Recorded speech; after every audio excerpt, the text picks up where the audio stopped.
Mga ka-sports, mainit sa court, pero mas mainit ang ulo ng mga players. Mga ka-sports, hindi lang highlights ang nangyari sa laban ng Houston Rockets at New Orleans Pelicans. Nagkagulo pa. Jose Alvarado laban kay Amen Thompson. Pero sino nga ba ang nag-init ang ulo? At paano naapektuhan ng laro ng Rockets versus Pelicans dahil dito? Stay tuned, Rockets versus Pelicans. Gulo, galawan at galing. Maagang nag-init ang Rockets sa pangunguna ni Alperen Sengun. Pero syempre, hindi rin papatalo si Zion Williamson at Jordan Poole.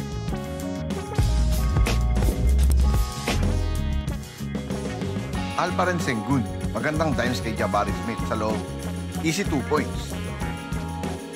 Sengun ulit, sa 3-point line, pasa ulit kay Smith at quick attack sa easy lane. At Zion Williamson, bumawi ng matulog ang depensa sa kanya ng Rockets para sa isang open tank galing sa half-court pass ni Pierce.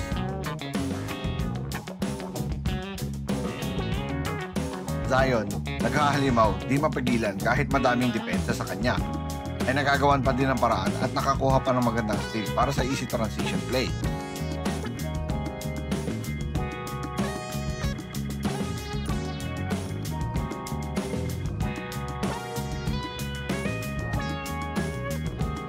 Zion, inatake ang depensa ni Aquaman na si Steven Adams. Butata ang inabot at nakuha ni Smith para sa easy lane ni Eason. At bago matapos ang first half, ang score ay 58-59 in favor of Pelicans. Pagpasok ng third quarter, inatake agad ni Zion ang depensa ni Sengun at isang magandang fadeaway. Jordan Poole umatake, butata ang inabot kay Sengun at back-to-back 3-point ni Jabari Smith.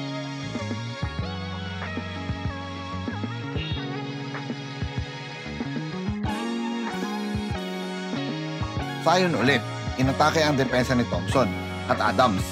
Sabay pasa sa baseline cutter na si Macy for easy 2 points dunk. At isang magandang steal ni Zion kay Durant para sa easy open 360 dunk sa transition.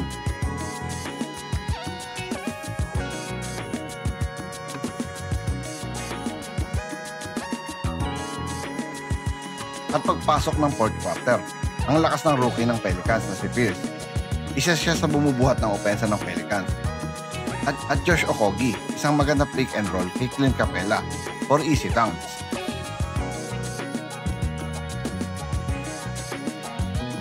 Rookie ulit na si Pierce.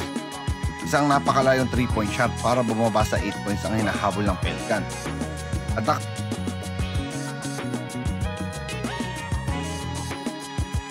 nakakuha muli ng bola ang Pelicans. Takbo, 3-in-1 situation. Gandang pasa sa ilalim para sa easy basket. Pero di nagpatalo ang Rockets. Jamison, gandang pasa sa corner kay Holiday. Sabay pasa sa kabila kay Josh Okogie para sa open 3. Bang! Big bucket para kay Okogie. Pierce to Hawkins para sa hang time.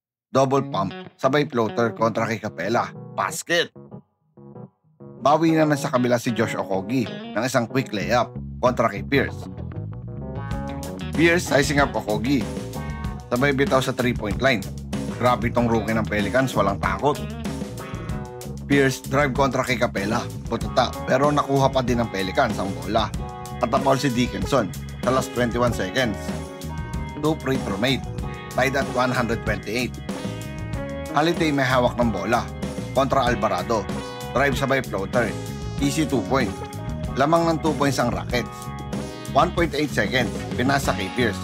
Tinira, sablay, pero diretso. Rockets win in a wild emotional showdown. What a game! Mga ka-sport, grabe yung laban na to. Hindi lang puro highlights. May kwento, may init, may pride. Kung gusto nyo mauna sa mga gantong NBA action, breakdowns, gulo at galing sa isang video, huwag kalimutang i-like, subscribe at i-click ang bell icon para updated ka sa lahat ng basketball kwento dito sa Spotlight and Sports. Once again, this is your Spotlight and Sports. Maraming salamat mga ka-sports.